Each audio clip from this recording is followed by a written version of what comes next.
Los Reyes Católicos. El comienzo de algo grande. En nuestro trabajo, primero, Carmen hablará sobre la unión dinástica, la conquista del reino nazarí de Granada y la incorporación del reino de Navarra, además de la integración de Canarias.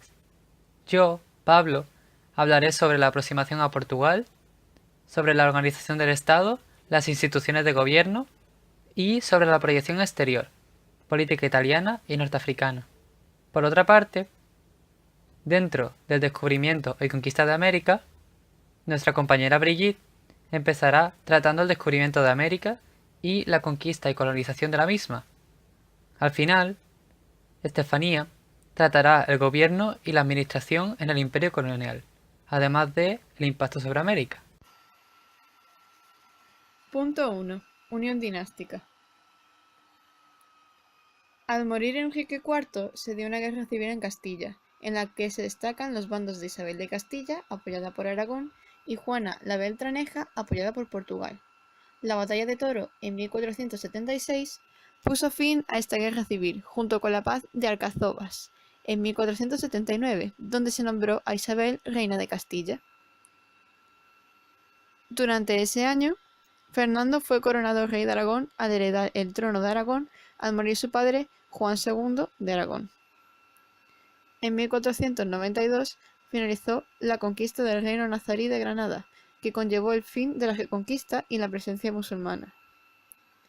Un año más tarde, en 1493, se firma el Tratado de Barcelona, en la que Aragón recupera los territorios franceses de Rosellón y Cerdaña, situados en los Pirineos, mientras que Castilla conquistaría las Islas Canarias en 1496. Con esto se dio la unificación de España. En 1649 se casan Isabel de Castilla y Fernando de Aragón.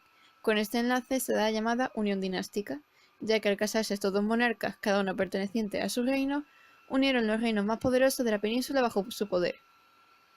Al morir Isabel de Castilla en 1512, Fernando el Católico conquistó Navarra y posteriormente la anexionó a Castilla. Punto número 2. La conquista del reino de Nazarí de Granada y la incorporación del reino de Navarra. Primero comenzaremos con la conquista y guerra de Granada, que comenzó en 1482 y terminó en 1491. En este apartado podremos ver las causas, desarrollo y consecuencia. Primeramente vamos a comenzar con las causas. La guerra de Granada comenzó en 1482 y fue una contienda militar y financiera caracterizada por la participación desigual de los castellanos y aragoneses, creando así la primera gran empresa común, el poderío militar de los cristianos y la falta de acuerdos en el reino musulmán. ¿Por qué ocurrió? Principalmente fue por el control de los reyes católicos sobre toda la península.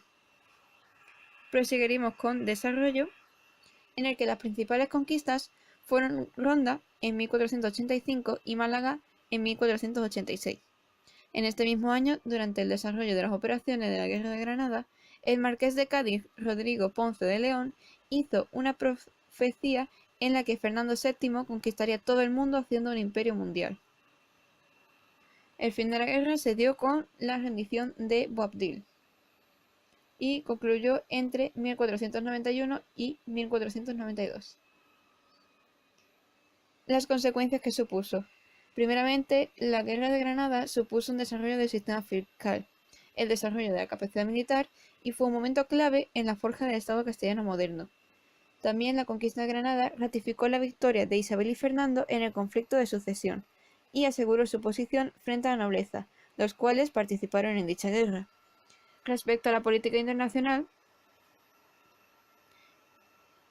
la conquista de Al-Ándalus supuso el asegurar el flanco mediterráneo por el empuje turco, y la toma de Granada sirvió para que los reyes se pudiesen enfocar en otros asuntos.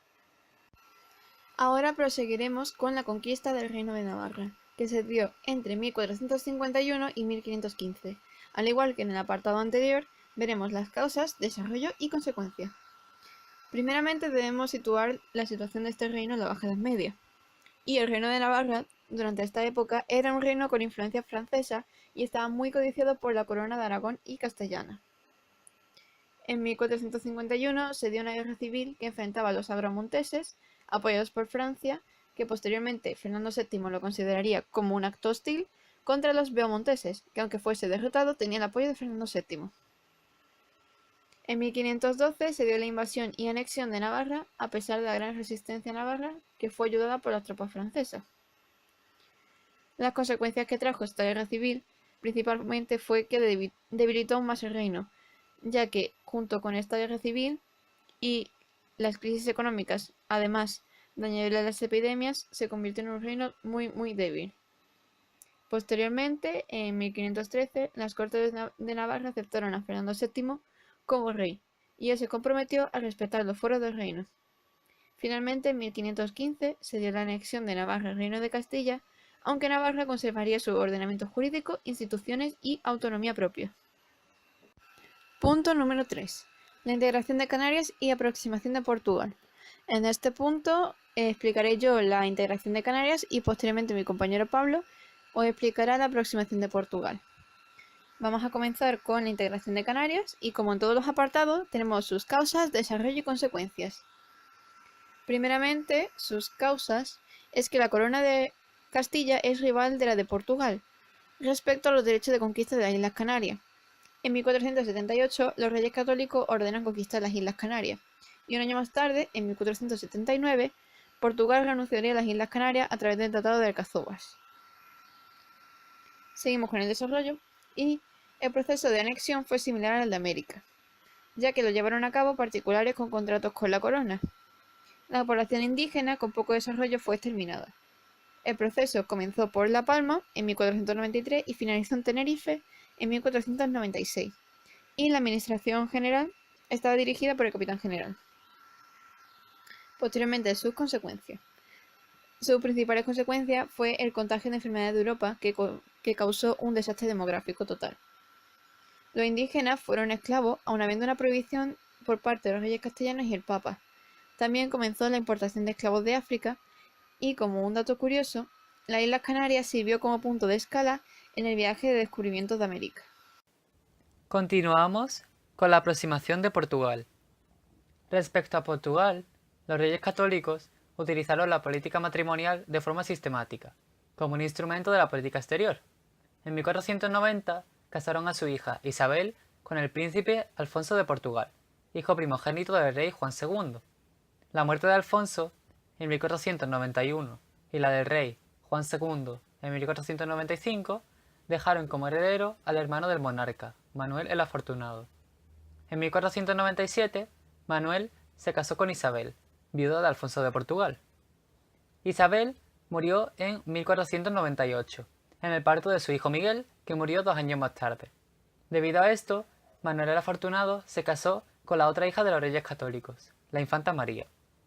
A pesar de todo lo anterior, Felipe II reclamó con éxito en 1580 el trono de Portugal. Punto 4. La organización del Estado. Instituciones de gobierno. Los reyes católicos protagonizaron una importante labor de fortalecimiento en el poder de los monarcas. Esta tarea se inició durante los años de la Guerra Civil de Castilla y continuó a lo largo de todo su reinado. Y finalmente, Isabel y Fernando pusieron fin al conflicto entre el poder de los nobles y el poder de los monarcas, que caracterizó a la Baja Edad Media. Con los reyes católicos, la autoridad de los monarcas fue restaurada y se consolidaron las instituciones de gobierno y la hacienda pública. Su primera medida fue la reorganización del sistema de hacienda. Fue adoptada en las Cortes de Toledo de 1480. Se revisaron las concesiones de los nobles, conocidas como mercedes, que fueron efectuadas durante el reinado de Enrique IV. Esta medida perjudicó a los nobles que habían apoyado a Juana la Beltraneja. En 1476, en las Cortes reunidas en Madrigal de las Altas Torres, se aprobó la Constitución de la Santa Hermandad, que era un organismo policial y judicial que ejercía también una importante función en la recaudación de impuestos. La Santa Hermandad fue clave en la restauración de la paz y el orden en el reino. En 1480 se reorganiza el Consejo Real, donde se les daba el papel central a los letrados, que eran aquellos salidos de universidades con una sólida formación jurídica. Los nobles quedaron relegados a un papel meramente consultivo. El poder real también se reforzó en el ámbito local, con los corregidores, que eran delegados del poder de los monarcas en villas y ciudades. Estos presidían los ayuntamientos y tenían funciones judiciales y policiales. Otras medidas importantes fueron el control real de las órdenes militares y el fortalecimiento de la administración de justicia. En la Corona de Aragón surgieron más dificultades a la hora de fortalecer el poder monárquico, debido a su tradición política pactista. Punto 5. La proyección exterior. Política italiana y norteafricana. Mientras Castilla se lanzaba a la expansión atlántica y mediterránea, los reyes católicos llevaron a cabo en Italia una política heredera y se produjo un enfrentamiento con Francia por el predominio en la península italiana. Cerdeña y Sicilia estaban integradas en la Corona de Aragón. En un primer momento, Fernando el Católico y el monarca francés, Carlos VIII, buscaron una solución pactada, de donde surge el Tratado de Barcelona en 1493, por el que Aragón recuperaba Rosellón y la Cerdaña. La ruptura vino de la mano de la conquista francesa de Nápoles, en el año 1495, lo que ocasionó el envío de tropas comandadas por un noble castellano. Tras una larga campaña militar en el reino, se incorpora a la monarquía el territorio de Nápoles. España entonces se convierte en una gran potencia europea. En el norte de África, los castellanos practicaron una política expansionista que buscaba neutralizar a los piratas berberiscos apoyados por el Imperio turco. Se conquistó Melilla y Orán y se establecieron varios protectorados. Pero la derrota en las islas de Helves frustró el sueño expansionista español. Gobierno y administración en el imperio colonial. ¿Cómo se crean las ciudades? Avanza la conquista, los españoles van creando ciudades habitadas por colonos. En ellas se crea un cabildo, que es un municipio, con un concejo, que es una asamblea de colonos, gobernado por un alcalde mayor. En 1502 la corona va estableciendo gobernadores, que enviaban expediciones. En 1524 se establece el Consejo de las Indias, que se encargaba de asuntos relacionados con América. División y autoridad en América. Cuando acabó la conquista, América se divide en dos: Nueva España, que es México, y Perú. Los virreyes eran la máxima autoridad en América y tenían que inspeccionar periódicamente. Por debajo estaban las reales audiencias, órgano administrativo y tribunal de justicia. El impacto de América en España. El descubrimiento de América fue uno de los acontecimientos de la historia mundial que más repercusión tuvo. ¿Qué buscaban los españoles? Los españoles buscaban metales preciosos, oro y plata. En América se explotaron grandes minas de plata y gracias al trabajo forzado de los indígenas se produjo una gran extracción de metales que causó gran flujo de oro y plata para España y Europa. El comercio con las Indias pasó a ser controlado por un monopolio estatal. Todo el comercio ultramarino pasó bajo su supervisión y control. El monopolio se trataba de la Casa de Contratación de Sevilla. ¿Por qué se crea este monopolio y por qué se cuestiona? Se encuentran diversas razones por las que se estableció ese monopolio sevillano. Las costas de Cádiz y Huelva son las más adecuadas para la navegación a vela, y el Guadalquivir era navegable hasta Sevilla. El rey quiere controlar y centralizar todo lo que proviene de América para cobrar más fácilmente lo que le corresponde. La necesidad de organizar la navegación. Las presiones de los poderosos comerciantes de Sevilla. Sin embargo, la aplicación de este monopolio se cuestionó por estas prácticas. La piratería de los enemigos políticos de España contra ella. El contrabando en América muy difícil de controlar. Para solucionar la piratería se organizaron las flotas indias. ¿Por qué surge la revolución de los precios en España? En España surge la revolución de los precios por dos razones. La primera, el aumento de demanda debido al crecimiento demográfico. Y la segunda, la llegada masiva de metales preciosos que significó el crecimiento de la moneda en circulación. ¿Cuáles fueron las repercusiones más importantes del descubrimiento de América? Pese a estas dificultades, el descubrimiento de América tuvo importantes repercusiones. El oro y la plata permitieron durante décadas a los monarcas llevar su política imperial. El eje económico se trasladó del Mediterráneo al Atlántico. Avanzaron las técnicas mercantiles y bancarias y llegaron nuevos productos como el tabaco, la patata, el maíz y el cacao. Tras haber finalizado con la teoría, proseguiremos con unos conceptos y personajes del tema. Primero comenzaremos por los conceptos. El primero de ellos es el descubrimiento de América, y fue uno de los hechos más importantes de la historia europea que condicionó la evolución política, social y económica de los siglos posteriores. Fue realizado por Cristóbal Colón en 1492.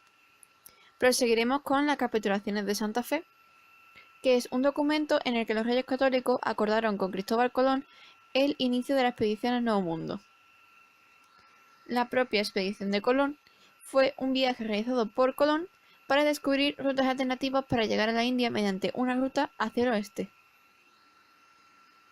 El Tratado de Tordesillas, firmado en 1494, Es un tratado entre Castilla y Portugal para la partición de las zonas conquistadas. Se realizó mediante un meridiano situado a 370 leguas de Cabo Verde, dejando la parte occidental para Castilla y la oriental para Portugal, quedando así Brasil y la costa africana en manos portuguesas y el resto de América para Castilla. Tierra firme es un sinónimo del continente americano. La bula Inter Caetera, en 1493, fue la intervención brutal del Papa sobre el deseo de los reyes católicos y Portugal de expandirse hacia el occidente. Las leyes nuevas, en 1542, fue la prohibición de la esclavización de los indígenas y abolieron las encomiendas, dejando de ser hereditarias y desapareciendo con la muerte de los encomenderos. Los Abencerrajes fue una familia musulmana de origen granadino que durante el siglo XV destacó políticamente al contribuir en el debilitamiento del reino nazarí. Y finalmente, de conceptos, tenemos la encomienda, que es el cobro de los tributos que los indígenas debían pagar como súbditos del rey y a cambio debían de cuidar de ellos, en modo de protección. Proseguiremos con personajes. El primero de ellos es Boabdil, el último rey de Granada, de 1459 a 1533. Este rey fue el último de Granada. Su nombre real era Abu Alá Mohamed ben Abi al-Hassan. Accedió al trono por apoyo de los Abencerrajes y su propia madre. Peleó contra su padre y su tío por el trono, ya que eran los reyes legítimos. Fue apresado por los reyes católicos y su liberación implicó dar a Castilla la parte del reino que gobernaba su hermano Zahal, por la abdicación de su padre. Cuando exilió a Fez en 1493, aseguró la colaboración de las tropas castellanas en caso de rebelión del bando opuesto a la corte de Granada.